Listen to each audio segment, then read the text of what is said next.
So, what if I told you that most of the AI systems we all use, from ChatGPT to Gemini, they're fundamentally doing it wrong?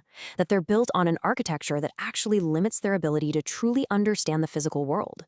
We're going to dive into a paper from Meta AI that proposes a pretty radical new direction, one where true intelligence isn't about talking more, but about understanding in silence. This quote really just gets right to the heart of the whole issue. You see, for years, we've been teaching AI to see the world by basically converting everything into language. It learns to narrate reality, but let's be honest, narration is not the same thing as understanding.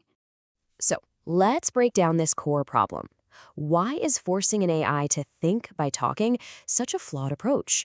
Especially when what we really want is for it to interact with the real world. This slide really just lays it all out, doesn't it?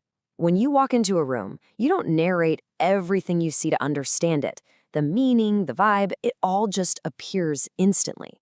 But current AI models have to do the complete opposite. They have to generate words one by one, token by token. The meaning of what they're thinking only fully exists once the sentence is complete. Now, this isn't just about speed. It's a fundamental architectural flaw. And this architecture creates a massive bottleneck for the applications we actually care about. I mean, a robot can't afford to pause and finish a sentence before it has to react. An autonomous car needs to track the world silently and continuously. These systems are basically optimized for conversation, not for reality. And that's exactly where they start to fall apart. Okay, so this brings us to the solution proposed in the VL-JEPA paper. What if an AI didn't need language to think at all?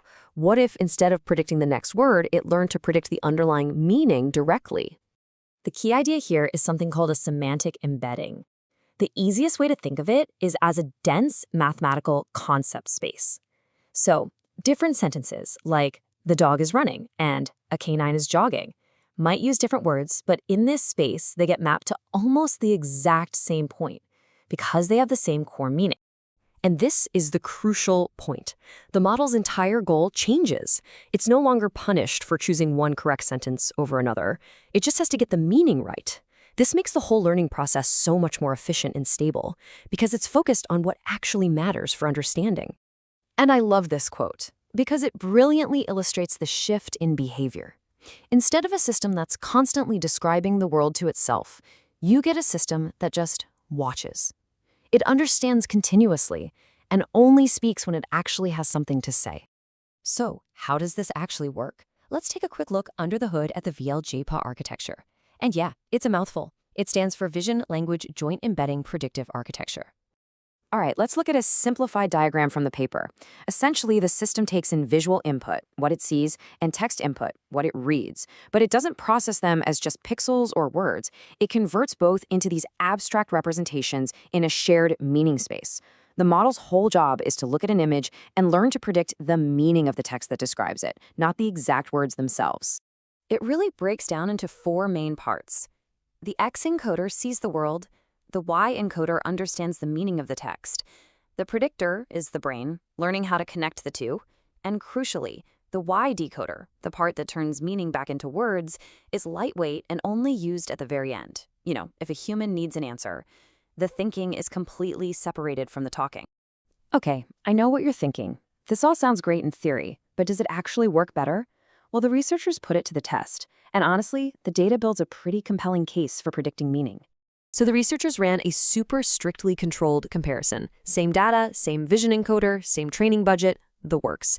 And as you can see on these charts, VL-JEPA, that's the blue line, it learns way more quickly and reaches a much higher absolute performance on both video captioning and classification tasks compared to the traditional model in red. The gap is pretty obvious. So the takeaway here is crystal clear. Not only does it perform better and learn faster, but because it doesn't need a heavy text generation module during training, it does all of this with about half the number of trainable parameters. It's leaner, it's faster, and it's smarter. This new architecture also unlocks a really powerful new capability. They call it selective decoding. Because the understanding part is just this continuous stream of embeddings, the model can just watch a video silently. It doesn't need to generate text for every single frame. It can just wait until it detects a significant change in meaning and only then trigger the decoder to spit out some text. And the efficiency gain here is, well, it's huge. For the same level of performance, this technique reduces the number of costly text generation operations by a factor of nearly 3. This chart shows it perfectly. To get the same quality score, the blue line, that's selective decoding, can operate at a much slower interval than the red line, which is constant decoding.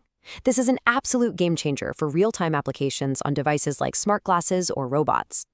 So what does all of this mean for the future of AI? I mean, this isn't just about a better model. It's about a fundamental shift in how we think about building intelligent systems. The paper suggests a future that isn't about creating one monolithic conversational AI that does everything. Instead, it really points toward a layered approach, almost like a new AI stack. In this vision, you have this powerful, silent core, a GPT model, that is constantly observing and understanding the world around it. And then you have a language model that kind of acts as an interface, a way for us to tap into that deeper, non-linguistic understanding. The LLM stops being the center of intelligence and becomes a tool for communication. And that leads to this really profound final thought from the paper. By decoupling understanding from language, we don't lose intelligence, we actually create the foundation for a much deeper, more persistent, and more reality-grounded form of it. Which leaves us with a fascinating question to chew on. As AI moves from our chat windows into our physical world, maybe the most capable systems won't be the ones that talk the most, but the ones that understand the most, even when no one is listening. You have to wonder, right? Is silence the true sound of intelligence?